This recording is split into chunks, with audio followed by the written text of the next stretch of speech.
This is the Rolex Submariner black dial Oystersteel 40mm. Sitting here looking at it, the first thing that stands out is just how balanced and clean this watch looks. That classic black dial with no date window is exactly what a lot of people think of when they imagine a traditional dive watch. It's a simple, timeless look. I've worn this one on my wrist for the last week, and honestly, I get why people say the Submariner is special, even if you're not a diver. If you're new to Rolex or watches in general, the dial is that round face with the hour markers and hands. The lack of a date means everything is lined up perfectly. Nothing breaks up those bold hour markers, and it just feels easy on the eyes. From my experience, wearing the Submariner 114060 feels great right out of the box and throughout the day.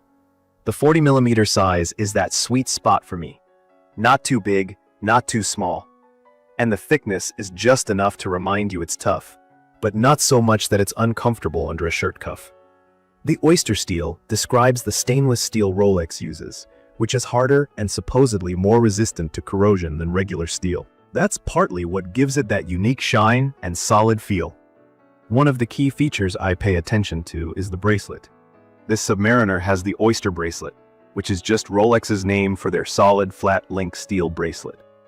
What I find super useful is the glide lock adjustment system. It's basically a way to slide the clasp so you can micro adjust the fit in very small steps, up to about 20mm, and you don't need any tools. On hot days when my wrist swells, I can have the watch feeling comfortable in seconds, which is something I wish more watches had. The bezel, which is that outer ring around the dial, is also a big deal for me. On this watch, the bezel is made of Cerachrome, a super hard ceramic that doesn't scratch easily and doesn't lose its color over time. It just feels solid turning it, and every click is firm, so even timing my coffee or lunch break with it is actually fun. Those platinum-filled numerals on the bezel look great and still read even in weird lighting. I've taken this watch swimming and even into the shower. A quick rinse gets it looking spotless again, and the crown, that's the knob you use to set the time, screws down tight, so I never worry about water getting in. I know some folks think the Submariner without the date is for purists, but honestly, I can see why. When I wore it, sometimes I did miss glancing down and seeing the date, but after a while, I appreciated the clear, symmetrical face.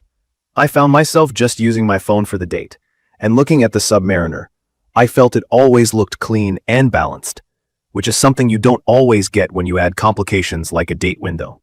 The movement inside, which is just the word for the tiny engine that powers the watch, is called the caliber 3130. It's certified for accuracy and is really reliable, from what I've read and from my own testing, gaining or losing about 1 or 2 seconds each day, even as I wear it while working, running errands, or hanging out. It has a 48-hour power reserve, which means if I take the watch off for a day and a half, it'll still be running when I pick it up again. Some newer watches have a longer reserve, but for me, winding it every other morning became part of my routine, almost like making coffee. When it comes to style, I think that's where the Submariner 114060 has an edge. I've worn it with a t-shirt and jeans and also with a button-down shirt, and it just works.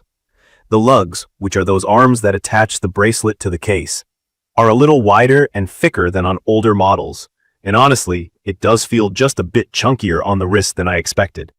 For me, it actually feels closer to a 42mm watch instead of a true 40mm. But that extra heft reminds me this is meant to be a tool watch, built for actual diving. At the same time, the case isn't so thick that it gets caught on things, and it slips under most sleeves pretty easily. If you're thinking of getting your first Rolex or your first nice watch, I'd recommend this for someone who wants a one-and-done, reliable, everyday piece.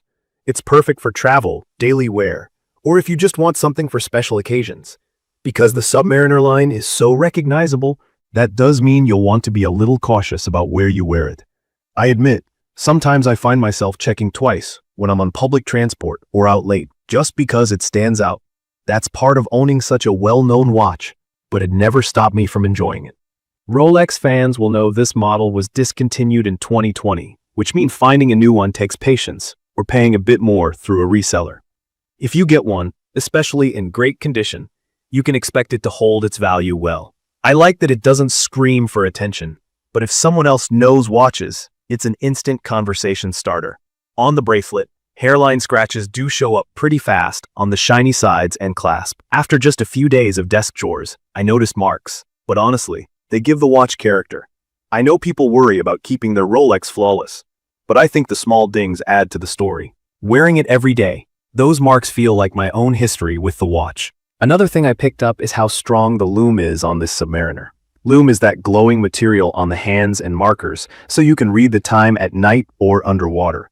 The chromolite lume here is bright blue, and after just a few minutes in daylight, it glows really well for hours. For me, that's a sign of a proper tool watch, but it also makes it easy to check the time in a dark theater or bedroom.